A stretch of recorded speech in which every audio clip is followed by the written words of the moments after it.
In this video I'm going to show you how to use the Recompose tool. I have an image here of 3 people and this little boy is a bit isolated, so I want to bring him closer to these. So I'm going to go over here to the Recompose tool. I'm going to decide first what I want to remove, so I'm going to click on the brush with the minus sign next to it, and I'm just going to wiggle around. It's worth wiggling because otherwise it's a rather brutal sort of gap, as you'll see later. I'm going to go to my plus. I want to keep both these people in the same proportions as they are, and I want to keep him in the same proportion as they are. I'm not particularly bothered about this greenery or anything. I'm then going to go here to one of these anchors at the side and I'm going to move the whole thing in. Now it's a sort of tool you probably need to play about with because and look at the background carefully, because obviously there are problems here, but we'll see what it does.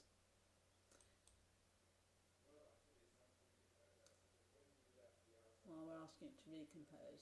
Now it takes quite a long time to do this, so I'm just going to cancel that and I'm going to bring up the image that I did before when it was already recomposed, so you can see how it ends up. Okay, so we've got our, I want to remove that a bit. So if we put our 2 images as floating images side by side, we can see that this boy is much nearer his brother and father than he was previously. Now, as I say, if you take care of the background, you might want to do that in a group photo where someone's perhaps rather far away from the rest of the group. Right, let's get rid of those. Now let's have a look at an image where we can do something horizontally. Now here we've got a landscape, but say we don't particularly like, we want to get rid of a part of it down the bottom. Now instead of cloning, we can again stick with our Recompose tool, see what we want to get rid of, and I want to get rid of the swathe around there, and I think a swathe across the middle of the clouds there. I'm going to wiggle around because we don't want straight edges, because we don't normally get straight edges on landscapes, so let's not have them here. And this time I want to go here. I'm going to, well actually no, before I do that I've got to decide what I'm going to protect first. So let's see what I've got here. I've got those, I'll go back to that. I want to protect all this. I don't want that to be flattened at all. And I don't really want that area to be flattened. I'm not bothered particularly about any of this, so let's have a little bit. Okay, now I'm going to go to my anchor here. I'm going to push up and you can see what it does. It pushes things together.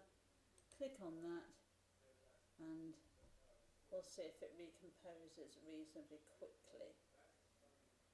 Hopefully it will. Unfortunately it does take several seconds, so it's a bit like watching paint dry while it's happening.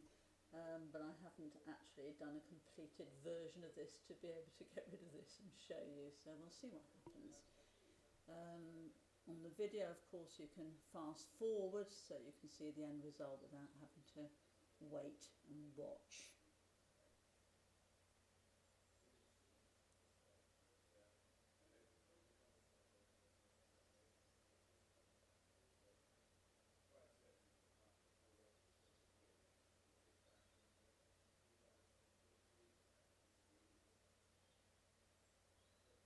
And there we go. We've got rid of a layer of cloud. It doesn't look too bad. Let's increase it in size so you can see the image. It looks reasonably normal. And we've got rid of a selection down here, and that looks reasonably normal as well. So it's quite useful where you have landscapes, where you have perhaps a very boring bit in the middle that you don't particularly want, but some interesting bits on either side. You can use the Recompose tool and produce a new picture, which again may need some fiddling with after.